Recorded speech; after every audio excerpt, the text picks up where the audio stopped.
chamar a Lucimar aqui na frente, uma alegria para nós, né, irmãos? Termos a nossa coordenadora estadual aqui junto conosco, é uma graça isso, né? E esse final de semana, ela esteve em várias dioceses, né? E graças a Deus o Senhor preparou para estar aqui hoje conosco, né? Então, tudo isso é motivo de louvor pela vida dela, pela missão, pela comunidade. Quero convidar você, vamos impor as mãos sobre a Lucimar e nós vamos rezar agora para que o Senhor use dela nesse momento de pregação, que o Senhor fale através dela. Nós pedimos, Senhor, derrama, Senhor, a tua unção. Vem Espírito Santo agora sobre a Lucimar, Senhor. E nós pedimos, Senhor, que ela seja agora, Senhor, um grande canal de graça. Seja a tua boca, Senhor, a falar a nós neste dia de hoje, nesta tarde, Senhor. Nós louvamos e glorificamos o Senhor pela vida dela, pelo dom da vida dela. Glorificamos e exaltamos a Ti, Senhor. Mas também queremos pedir esse momento, que Nossa Senhora venha guardando, venha cobrindo a Lucimar com o manto dela, o manto sagrado. Consagramos a sua vida, todo esse momento, a sua comunidade, no Imaculado Coração da Virgem Maria. Ave Maria, cheia de graça, o Senhor é convosco. Bendita sois vós entre as mulheres, bendito é o fruto do vosso ventre, Jesus. Santa Maria, Mãe de Deus, rogai por nós, pecadores, agora e na hora de nossa morte. Louvado seja nosso Senhor Jesus Cristo. Irmãos, nós podemos nos sentar. Eu sei que vocês já estão caminhando assim para o encerramento desse congresso. Daqui a pouco vai ter a Santa Missa, não é? E eu quero dizer para você que é uma alegria para mim muito grande saber que Deus me deu a oportunidade de estar aqui mais uma vez com vocês. Talvez a última vez que eu esteja aqui como coordenadora estadual, porque esse é o meu último ano de mandato, eu já estou encerrando a coordenação, né? Mas a gente vai ter a oportunidade de estar juntos em outros momentos, porque nós vamos continuar servindo ao Senhor como Renovação Carismática Católica. O Nelsinho já disse que eu tive a oportunidade também de passar em várias dioceses, porque hoje, gente, o estado de São Paulo está uma bênção com o Congresso Diocesano. Nós temos 4 congressos diocesanos aqui, olha só. Aqui em Itapetininga, está tendo em Itapeva, em Bauru, e Botucatu encerrou agora na hora do almoço, porque eles fizeram um cronograma diferente do de vocês, né? Mas Deus foi tão bom, tão carinhoso, que até nessa história de diversificar os horários, deu certo para a gente conseguir passar em todos. Então eu estou aqui hoje, não é para pregar, eu não vim aqui fazer uma pregação, eu não vim aqui fazer uma formação, eu vim aqui, meus irmãos, partilhar com vocês aquilo que Deus tem colocado no meu coração, enquanto coordenadora estadual da renovação, enquanto serva de Deus, enquanto filha amada de Deus, para esse tempo que nós estamos vivendo. E eu acredito que todo mundo que está aqui participa de um grupo de oração, não é verdade? Todo mundo que está aqui ama o seu grupo de oração, não é mesmo? Somos gratos por tudo aquilo que Deus tem feito na nossa vida e na vida da nossa família a partir do grupo de oração. Mas, irmãos, hoje eu quero partilhar algumas coisas que desde que nós fomos para o momento de celebração jubilar lá em Roma com o Papa o ano passado, Deus tem assim me levado a pensar, a refletir e tomar algumas atitudes, né? Então veja, a gente vive na Renovação Carismática Católica um tempo realmente de graça, porque esse tempo é um tempo jubilar ainda. Não é porque o ano passado foi 50 anos que acabou esse tempo. Não, sabe por quê? Porque nós aqui do Brasil estamos vivendo em plena preparação ao jubileu de ouro da RCC Brasil, que vai ser ano que vem, gente. O ano que vem são 50 anos de renovação no Brasil. E para nós, que somos do estado de São Paulo, também é um tempo de graça, também um tempo de graça jubilar. Sabe por quê? Porque o ano que vem, o estado de São Paulo também faz 50 anos de renovação carismática católica.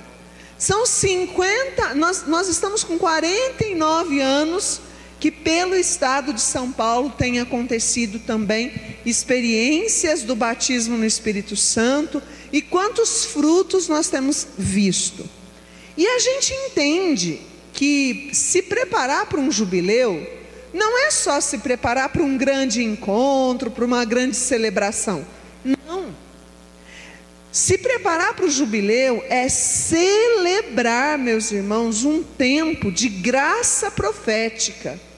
Então eu vou precisar muito da tua ajuda nesse momento, mas muito, porque você está mais perto dessa pessoa que está do seu lado do que eu. Então eu quero que você proclame para essa pessoa que está do seu lado direito e do seu lado esquerdo: você vive um tempo de graça jubilar. Fala para ela aí.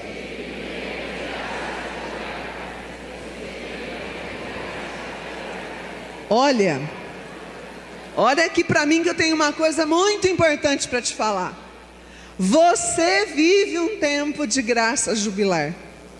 E graça jubilar, meus irmãos, é uma graça especial, que não é a todo tempo que Deus dá, é para aquela época. Então eu posso dizer que esta época jubilar, ela é uma época profética.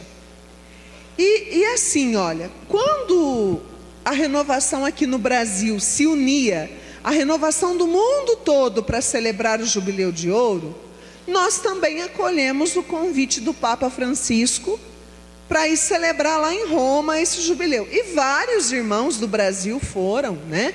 Aqui da diocese de vocês, eu sei que teve irmãos que foram, eu também fui. E num dos momentos, quando nós estávamos com o Papa Francisco, lá no Circo Máximo, um lugar onde muitas pessoas, gente, derramaram sangue pela evangelização, pessoas que foram mortas ali, sabe? Nós estávamos exatamente naquele lugar, e o Papa falava assim: hoje se repete o Pentecostes, mas de uma maneira diferente, porque o dos apóstolos se deu numa sala fechada lá em Jerusalém, e nós estamos aqui nesse campo aberto, e era um campo aberto mesmo, gente. Aqui acontece o Pentecostes, e acontece daqui porque é daqui para o mundo todo. Então na hora a gente já lembrava do Brasil e sabia que esse Pentecostes também vai chegar no Brasil.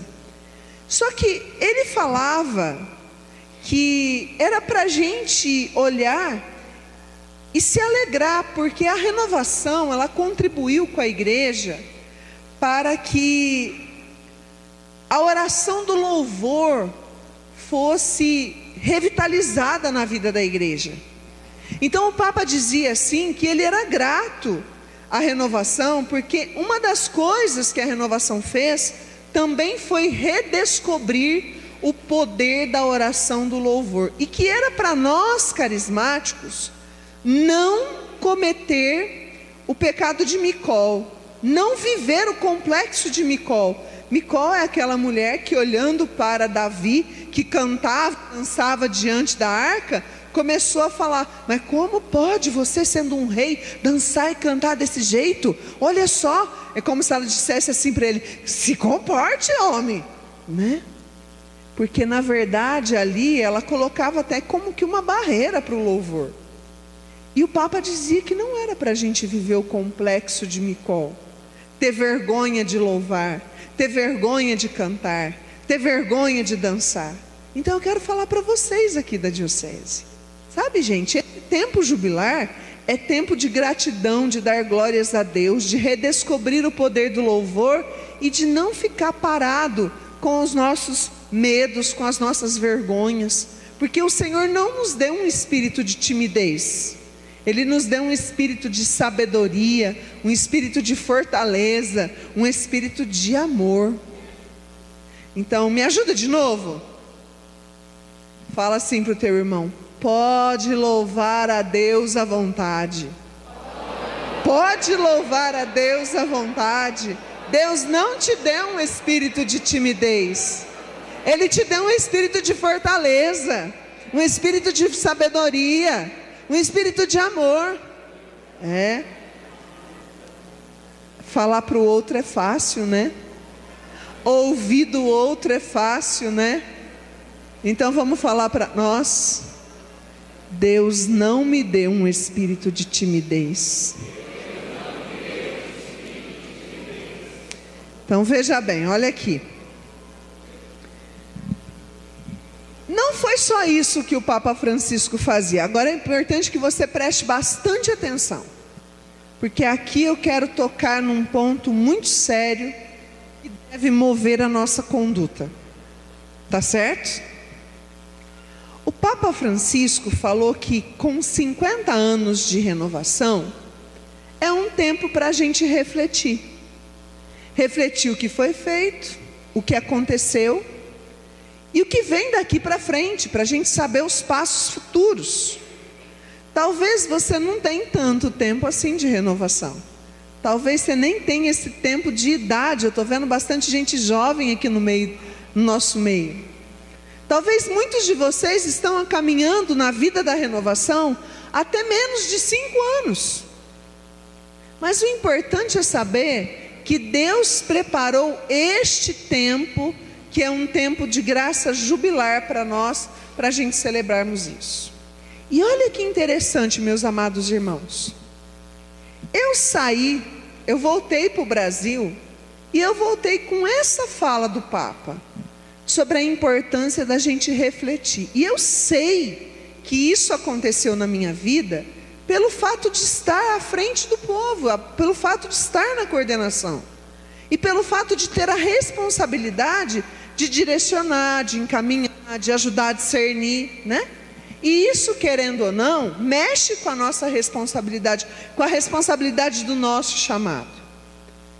Quando foi em janeiro desse ano, antes do ENF, quem foi no ENF aqui? Levanta a mão. Quem foi no encontro de liderança estadual? Vocês vão ouvir algumas coisas aqui que eu tenho sinalizado já, tá bom? Lá no ENF, vocês, quem foi, deve se lembrar de um senhor que pregou, chamado Jim Murphy. Lembram dele?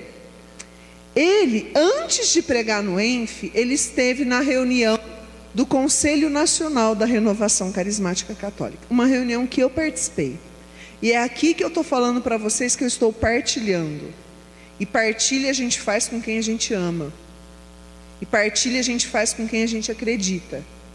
E partilha a gente faz com quem a gente sabe que vai dar certo. É por isso que eu estou partilhando com vocês. Porque eu amo vocês, porque eu acredito em vocês e porque eu sei que vocês estão aqui para dar certo. Tanto na vida pessoal, como em toda a vida de evangelização e até na tua vida profissional.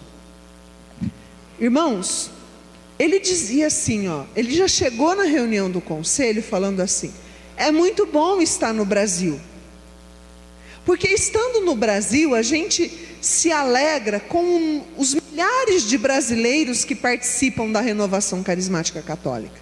É muito bom ver o povo brasileiro louvar, pregar. É muito bom olhar para a formação da renovação carismática católica do Brasil, pela organização, pela estrutura do movimento. E aí a gente que está ali sentadinho escutando, né, fala assim: nossa, que bom, eu sou brasileira. Nossa, que bom, eu sou da renovação do Brasil, né?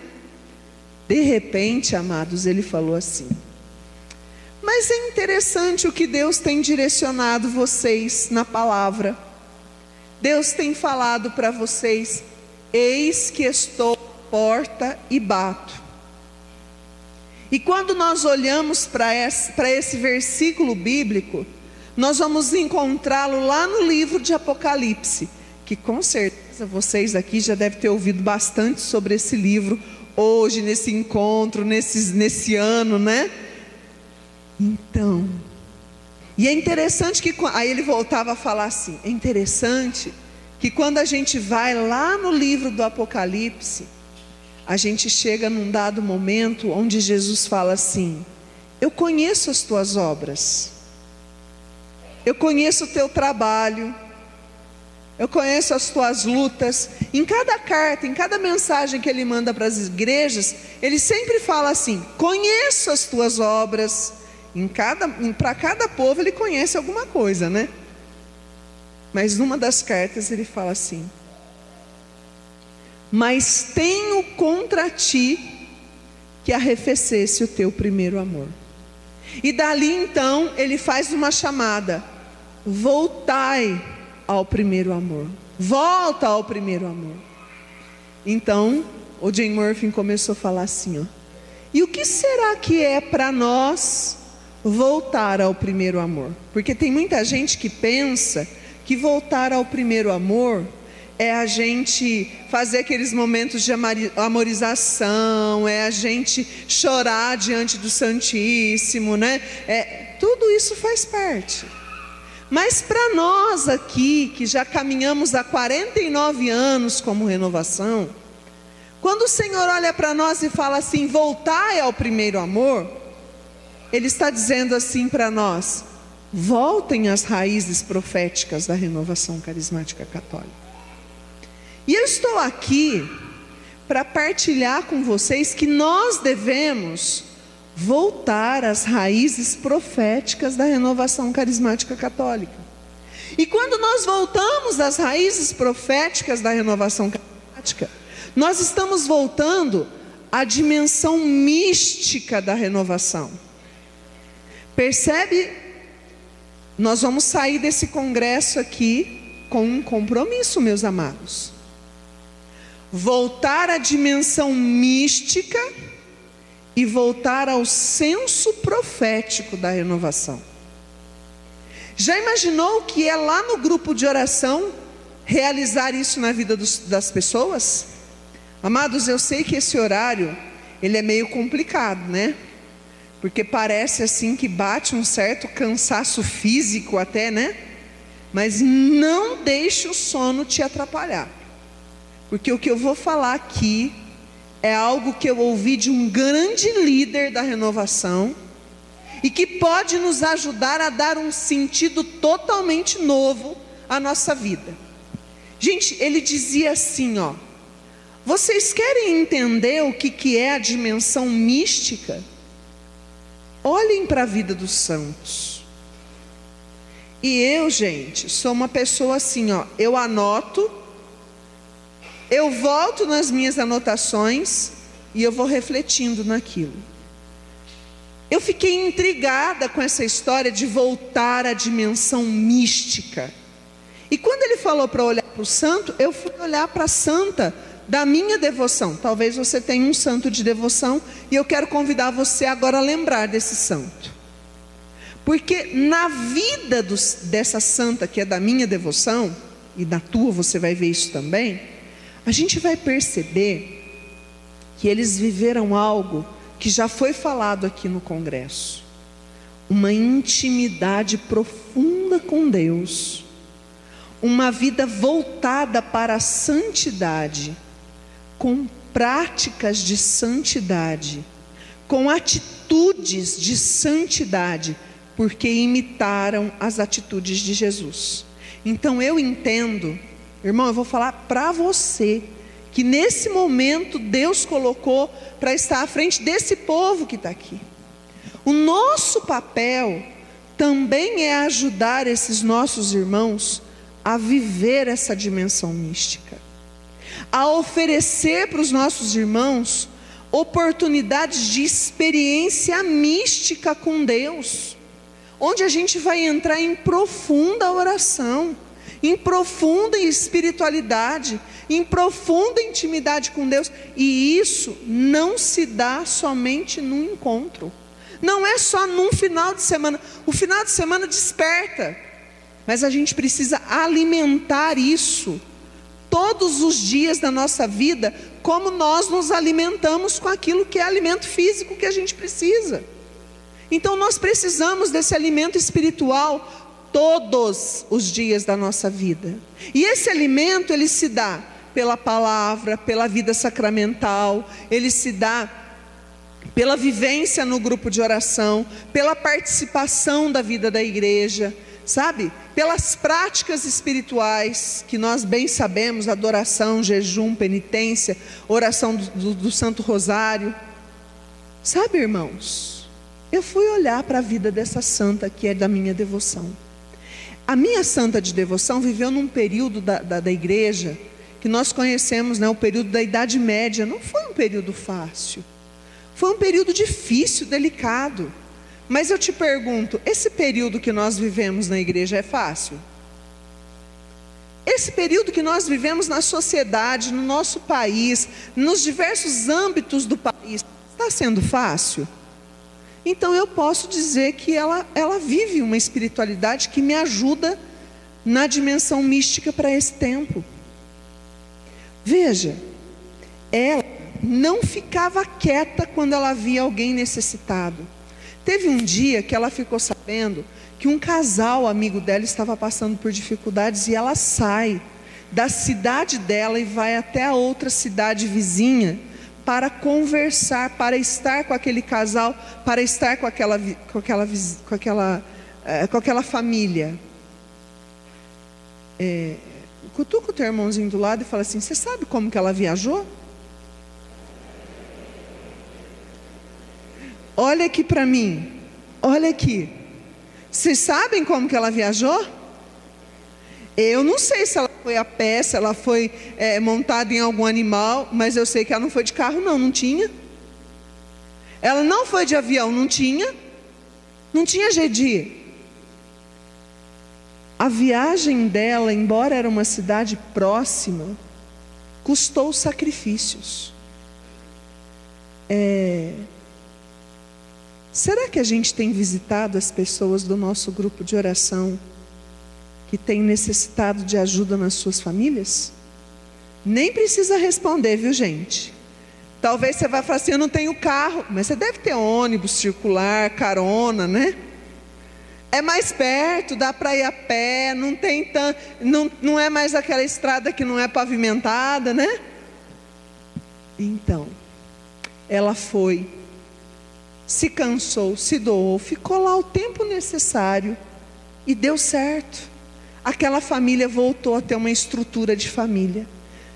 O dia se fez tarde e ela ela decidiu então que ela ia posar ali naquela casa para amanhã seguinte seguir viagem.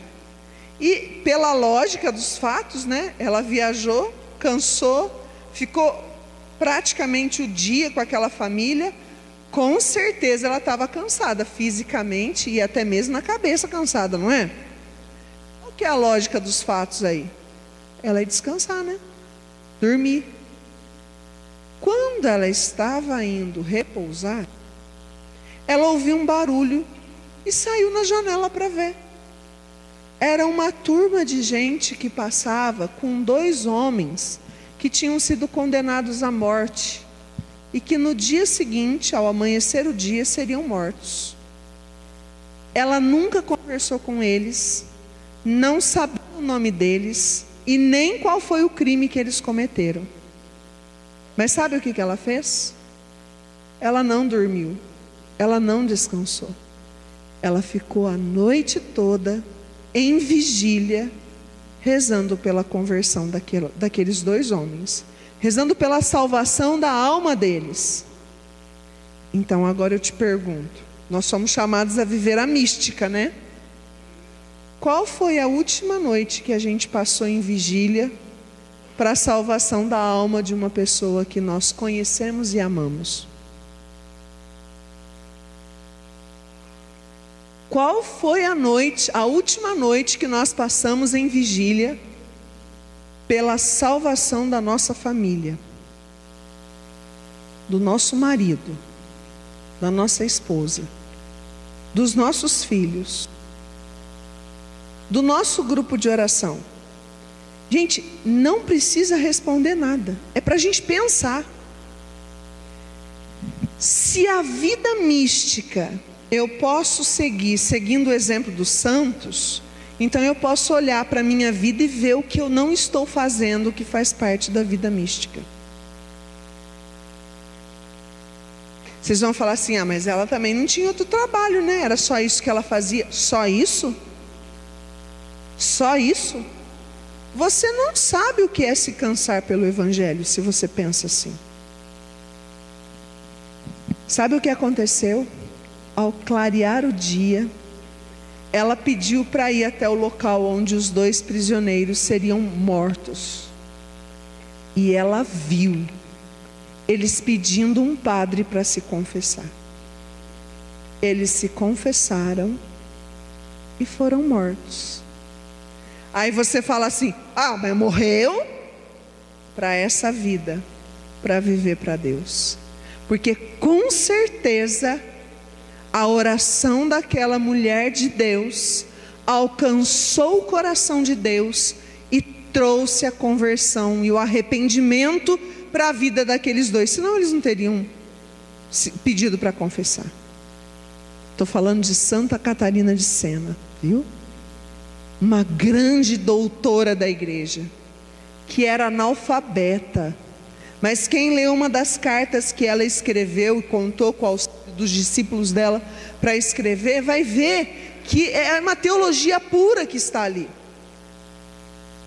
Então eu estou falando para você, irmãos, neste tempo que a renovação carismática católica vive, eu e você somos chamados a trazer para a nossa vida práticas da mística da oração, onde a gente reza e a gente sente o poder de Deus se manifestando na vida das pessoas, na nossa vida, na vida daqueles que Deus coloca para caminhar conosco.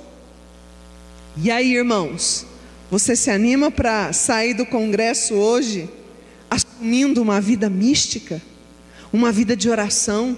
Gente, a vida mística é aquilo que me leva a contemplar a Deus, a contemplar o mistério, a se aproximar do mistério de Deus, a experimentar o mistério de Deus, a experimentar Deus falando conosco. E nós, gente, nós somos conhecidos na igreja como um povo que reza.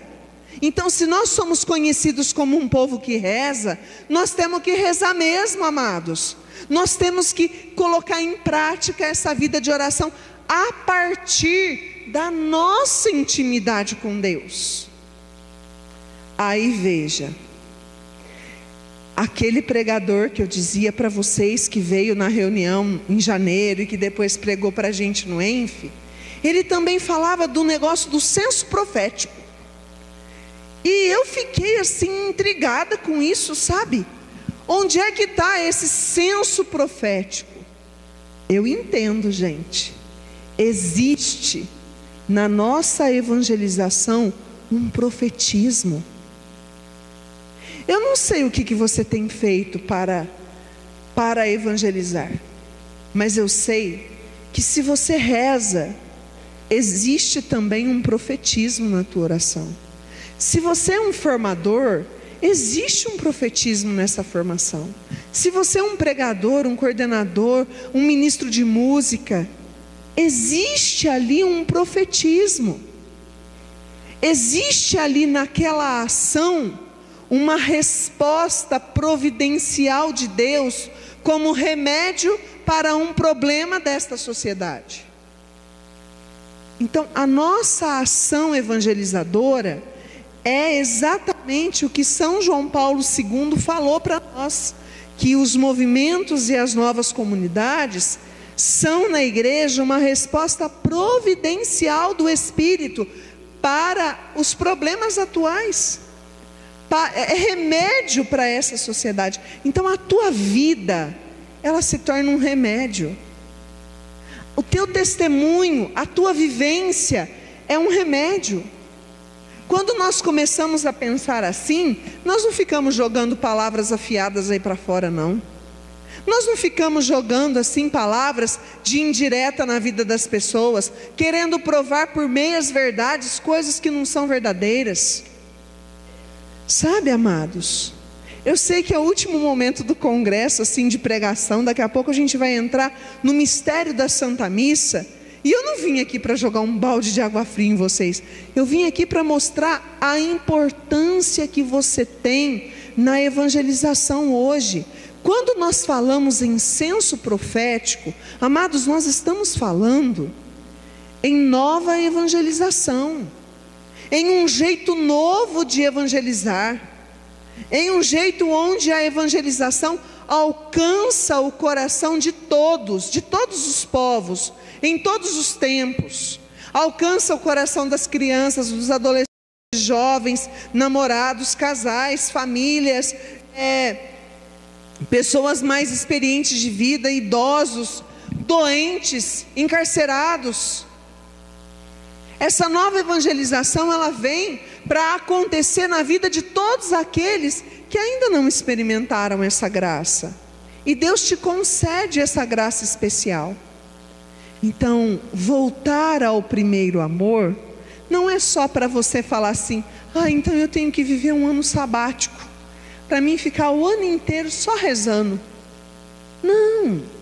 Voltar ao primeiro amor é voltar a essas raízes proféticas, aonde a gente reza para decidir as coisas, aonde a gente reza para ver o direcionamento que Deus está dando, aonde a gente escuta o Senhor e aonde a gente direciona a nossa vida para aquilo que Deus tem falado.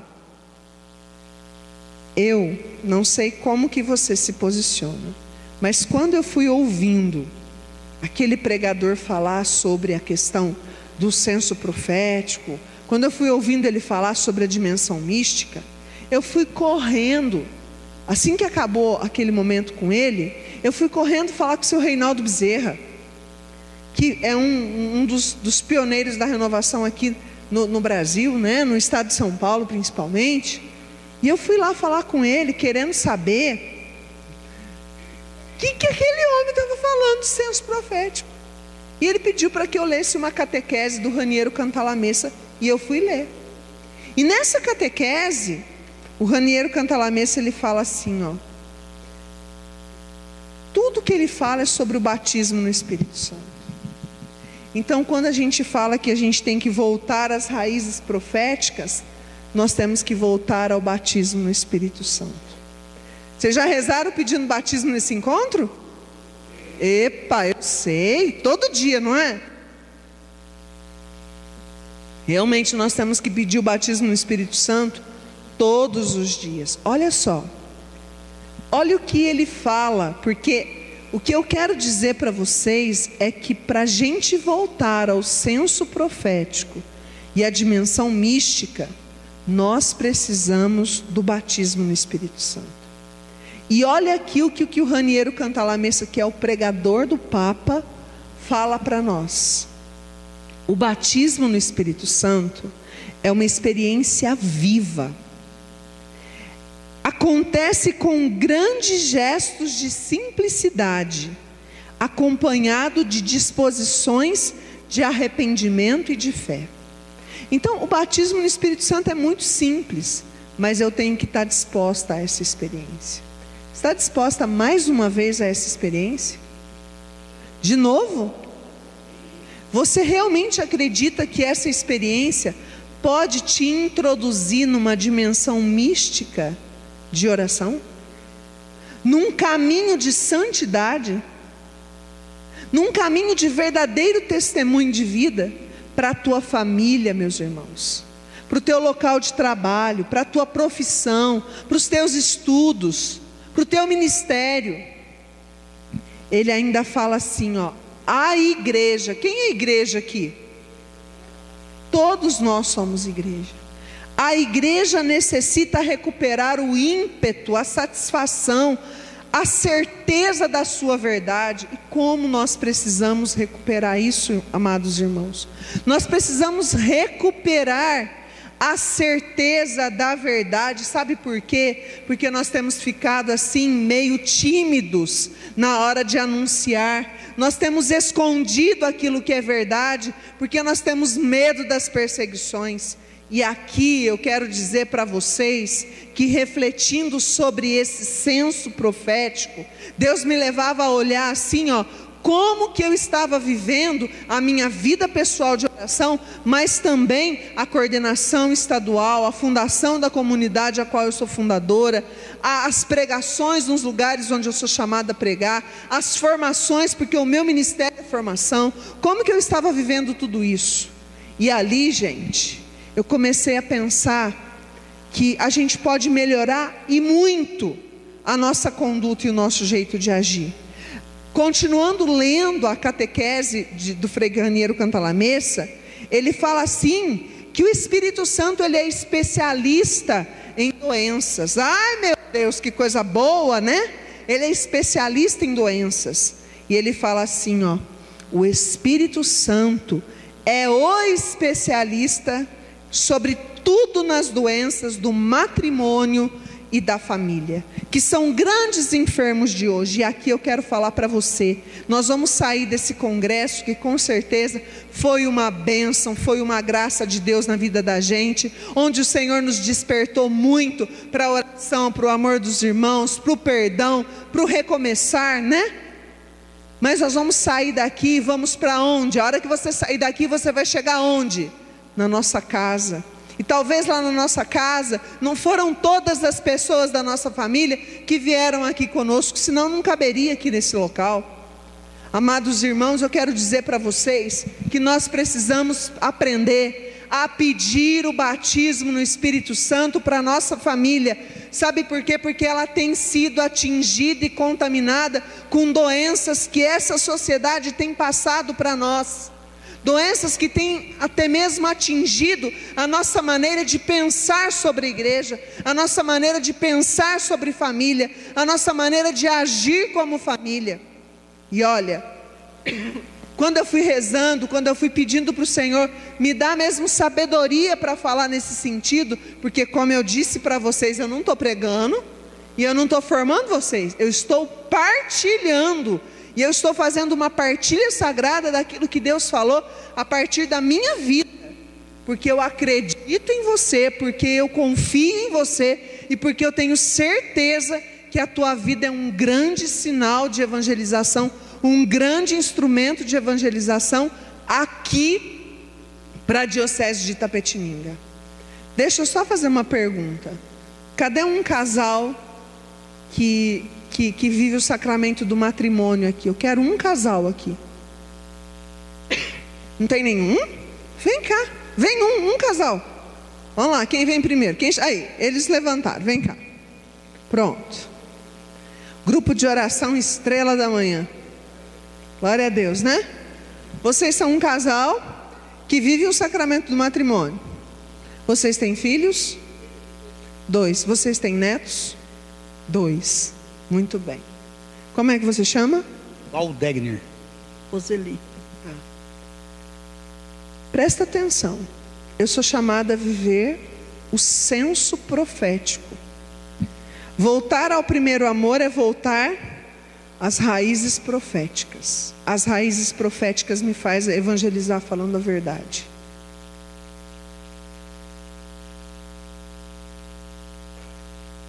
Eu não vou brincar com vocês. Eu vou falar sério. Quando Deus pensou na família, o modelo de família que Deus pensou é esse modelo que é formado por um homem e por uma mulher. Eu não conheço a vida deles, eu não sei o que se passou na história deles, eu não sei o que eles vivem, e eu não estou aqui para ser juiz deles. Eu estou aqui para mostrar para vocês que o modelo de família que Deus pensou foi esse aqui, de um homem que se casa com uma mulher e que se apaixona, o homem que se apaixona pela mulher, a mulher que se apaixona pelo homem, e esse modelo não é ultrapassado. Esse modelo aqui não perdeu o prazo de validade. Esse modelo aqui continua plantado no coração de Deus. Isso não significa que eu estou criticando outros modelos. Eu estou apresentando para vocês o modelo que o meu Deus apresentou para mim. embora eu não viva o matrimônio, eu sou celibatária. Mas eu vim de uma família, eu sou consagrada. Eu vim de uma família. A minha vida nasceu a partir da união do meu pai com a minha mãe. Essa família aqui é o único modelo e é o único estado de vida que pode contribuir com Deus para a criação da vida humana. Porque só tem jeito de nascer uma outra vida humana pela união do homem e da mulher. Vocês sabem disso. Então por que a gente fica calado quando alguém fala o contrário para a gente? Cadê o senso profético? Não é para acusar. Outra coisa, quando nós falamos da família nesse formato, como é que chama seus filhos? Quando Deus pensou no Wesley e no Valdeg, quando Deus pensou neles, Deus pensou nesse casal aqui. Porque o que eles são dependia deles também, independente de como eles estavam vivendo. Nós precisamos pedir a graça do batismo para as nossas famílias, porque a doença que tem atingido as nossas famílias é essa aqui, ó. É a doença de querer separar esse modelo, vai para lá, de querer separar esse modelo para constituir um outro modelo, onde não vai conseguir contribuir com formação de vida humana de jeito nenhum. Entende? Sem contar que para a pessoa humana se desenvolver, para uma criança se desenvolver e bem, ela precisa da presença paterna e ela precisa da presença materna. Aí tem gente que fala assim, tem um monte de gente com problema então.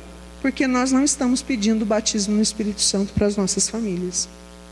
Porque nós ainda não estamos testemunhando como nós podemos testemunhar. Vocês sabiam que quando começou as pesquisas científicas para se compor os métodos contraceptivos para controlar a natalidade, um dos estudiosos chegou e falou assim, ó, mas vocês acham mesmo que a pílula do anticoncepcional é o que vai controlar a natalidade? Não. Para se controlar a natalidade é simplesmente acabar com o modelo tradicional de família que vocês têm. Acabando com esse modelo tradicional de família, acaba-se e controla-se toda a natalidade. Vocês estão vendo? Isso foi falado e anunciado e chegou até ao conhecimento de muitos através de estudos, através de escolas.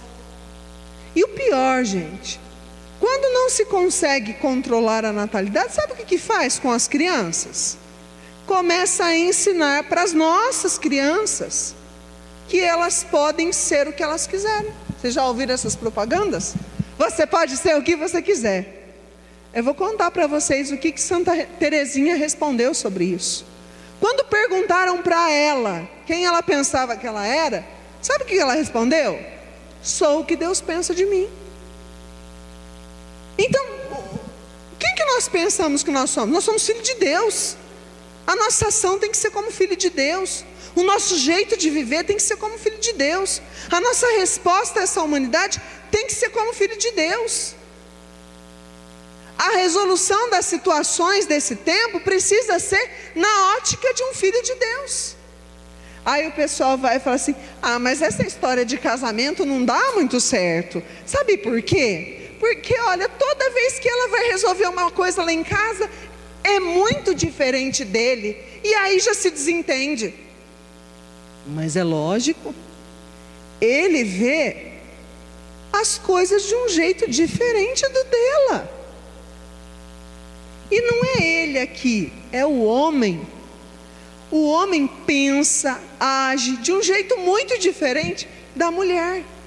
A mulher vê detalhe, a mulher se emociona mais, a mulher, ela se preocupa com coisinhas que às vezes o homem não se preocupa. Ele tem aquela visão mais macro, aquela coisa assim, mais impulsiva, né? Mas isso não significa que ele é melhor ou pior que ela, e nem que ela é melhor ou pior que ele. Então ela não existe para competir com ele, e nem ele para competir com ela. E com isso, gente, o nosso profetismo precisa acabar com todo aquele pensamento machista e feminista, e viver a beleza do masculino de Deus e a beleza do feminino criado por Deus. Onde a gente vê na beleza da mulher a ternura de Deus, onde a gente vê na beleza do homem a força de Deus. Amados, nós estamos ficando que nem ranzinha que está para ser morta, diante de todos os venenos que são jogados para a gente. Se você pegar uma rã e jogar ela direto na água quente, que é como ela vai morrer, ela não vai morrer, ela vai pular dali e não vai morrer. Mas se você pegar aquela mesma rã e colocar ela dentro de uma bacia de água bem fresquinha, e colocar aquela bacia de água bem fresquinha no fogo, no começo ela vai estar lá toda folgada, toda esticada ali. A água do fogo brando vai começar a aquecer e ela nem vai perceber. Daqui a pouco vai borbulhar e ela vai morrer sem perceber. Nós não podemos ser que nem essas rãzinhas. Nós precisamos ser atentos àquilo que Deus está falando.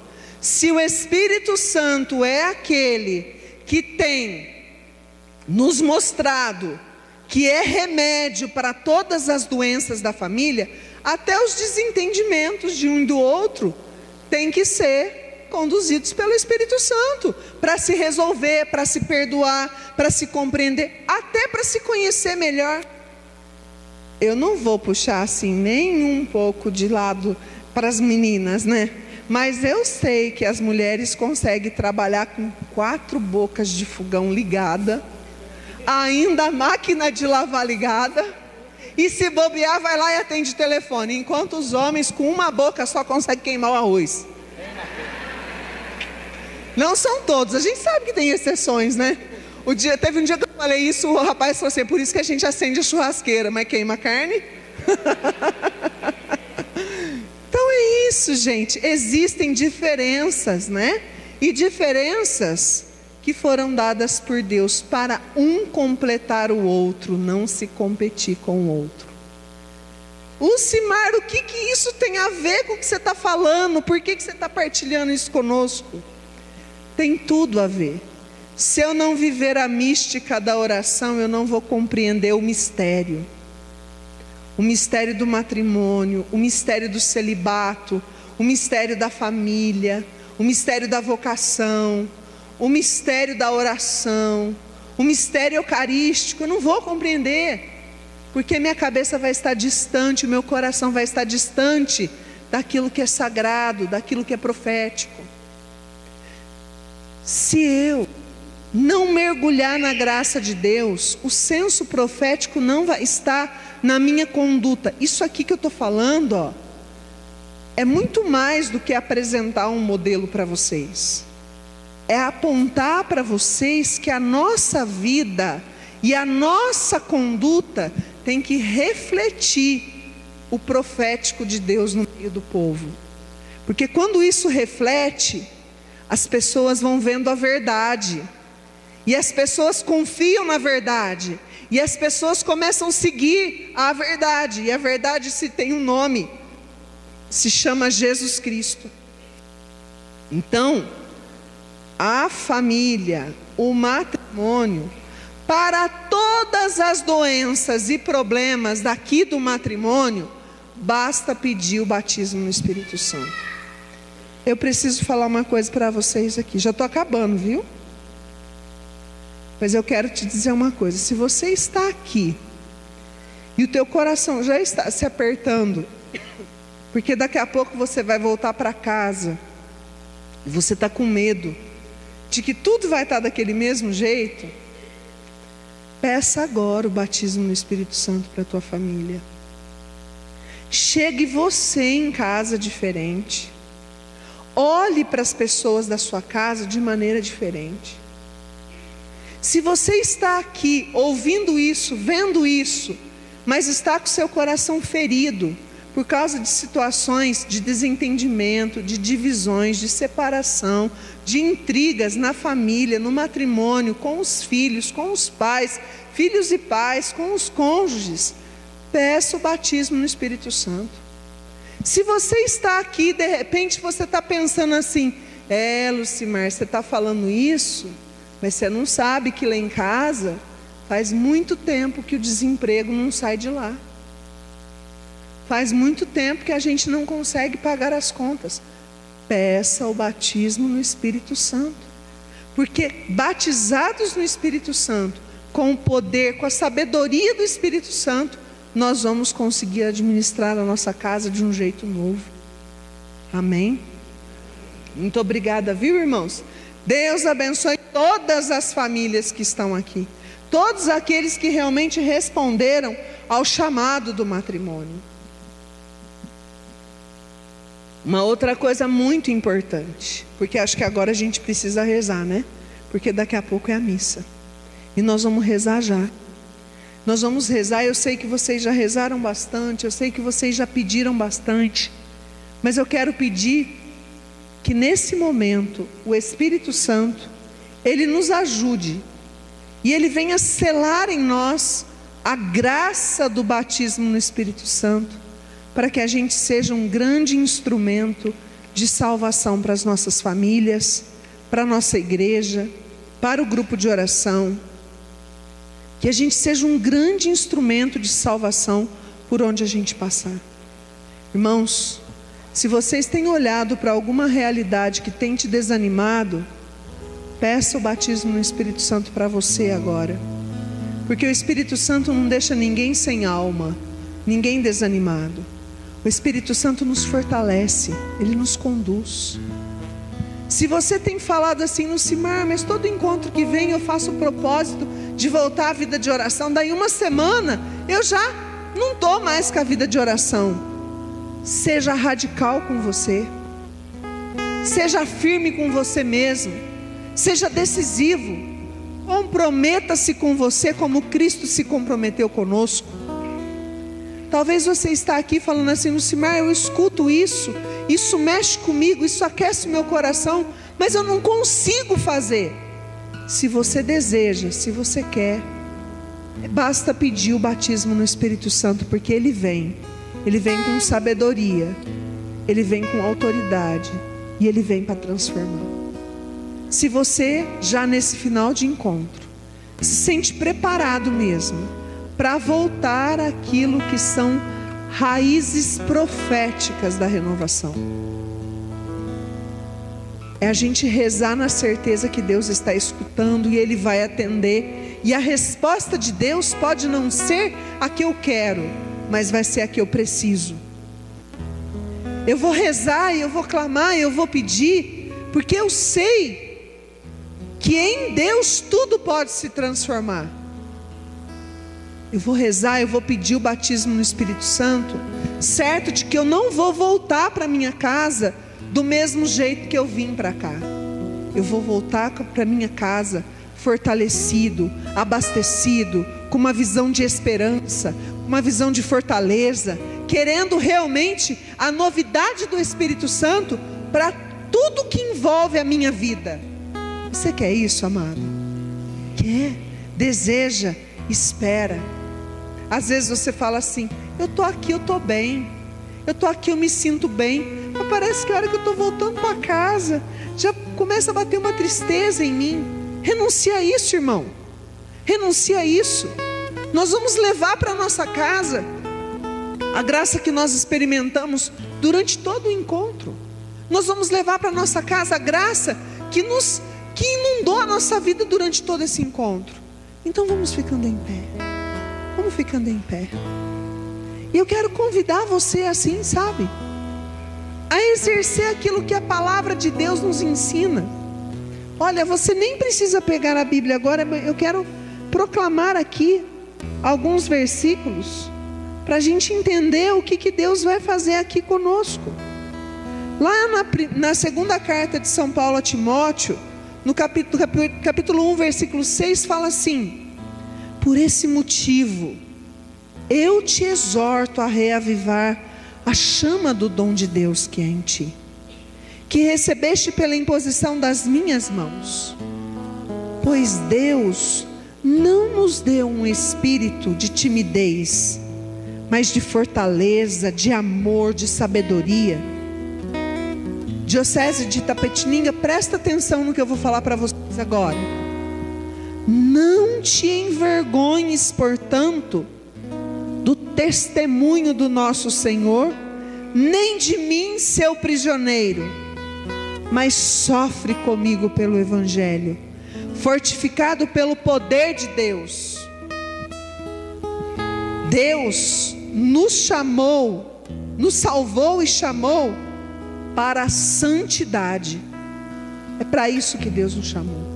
Se eu voltar para a dimensão mística, onde eu vou contemplar na minha vida de oração a presença de Deus que atua, que age em mim, se eu voltar para o senso profético, com certeza a evangelização será cheia do poder de Deus. A minha ação neste mundo será cheia do poder de Deus. Então, amados irmãos, então, queridos, o que nós temos que pedir agora é o batismo no Espírito Santo. Eu sei que você já pediu, eu sei que você já rezou, mas quando nós falamos voltar ao senso profético, nós estamos dizendo assim: nós vamos viver o profetismo. Quando nós falamos nós vamos viver o profetismo, nós estamos falando assim: minha irmã, você é profeta de Deus. Eu olho para o meu irmão e falo: meu irmão, você é profeta de Deus. E aí a gente se enche, né? Ai, sou profeta de Deus. Para ser profeta, a gente vive 3 características. A gente vive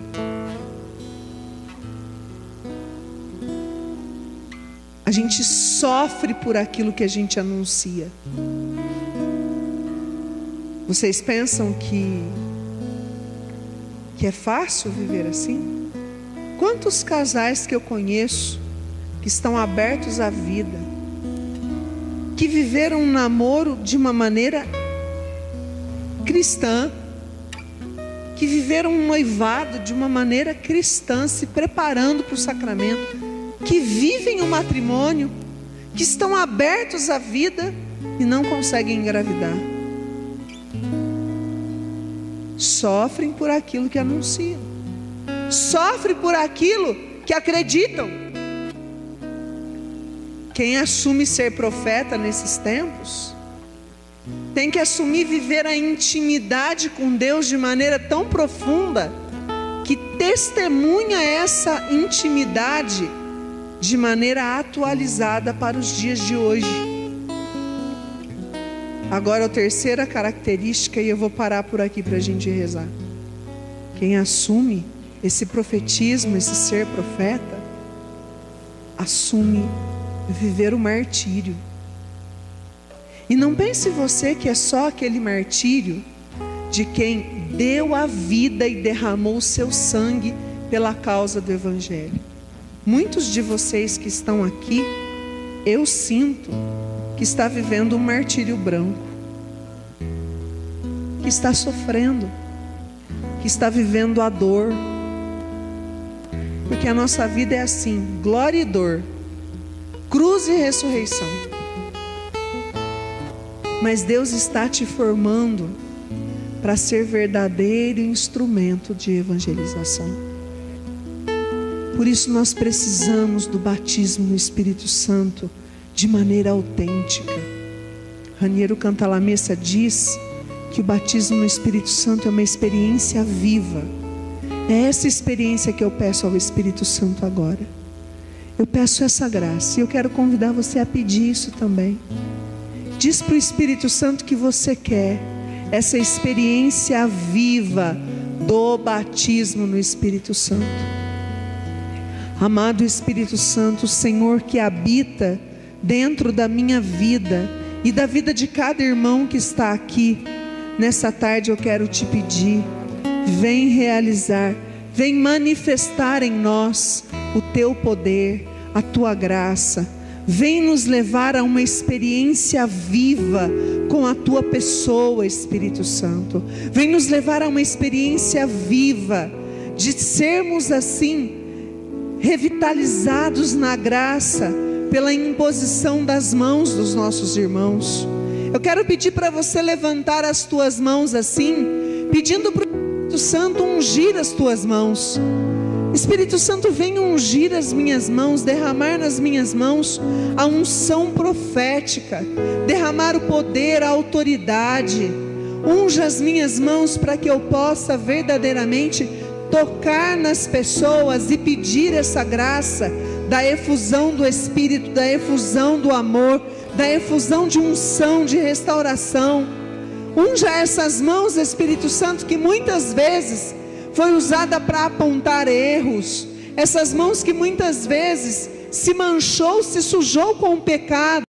Unja essas mãos para ser mãos de profeta, mãos que evangelizam, mãos missionárias, mãos que vão em busca dos irmãos necessitados. Olhe assim com os seus olhos para as tuas mãos agora. Faz esse gesto de olhar para as tuas mãos. Eu não sei se você vai encontrar na tua mão uma mão lisinha ou uma mão cheia de calos, mas você está aqui diante de mãos que podem ser mãos que imitam as mãos do Cristo. As suas mãos podem alcançar as pessoas que mais sofrem. As suas mãos podem ajudar aqueles que estão caídos, abatidos. As suas mãos podem conduzir aqueles que estão perdidos. As tuas mãos podem se levantar para apontar o caminho da salvação. As tuas mãos podem ser impostas para poder rezar para as pessoas que estão sofrendo pelo abatimento, sofrendo por situações de frieza espiritual. As tuas mãos podem ser mãos que ensinam o povo a louvar, a caminhar, que seguram aqueles que têm caído muito no caminho.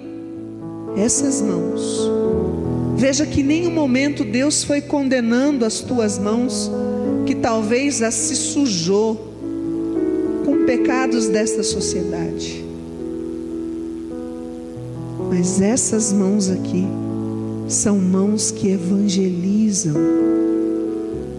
são mãos que podem salvar almas, são mãos que podem impor na vida das pessoas e clamar para as pessoas o batismo no Espírito Santo.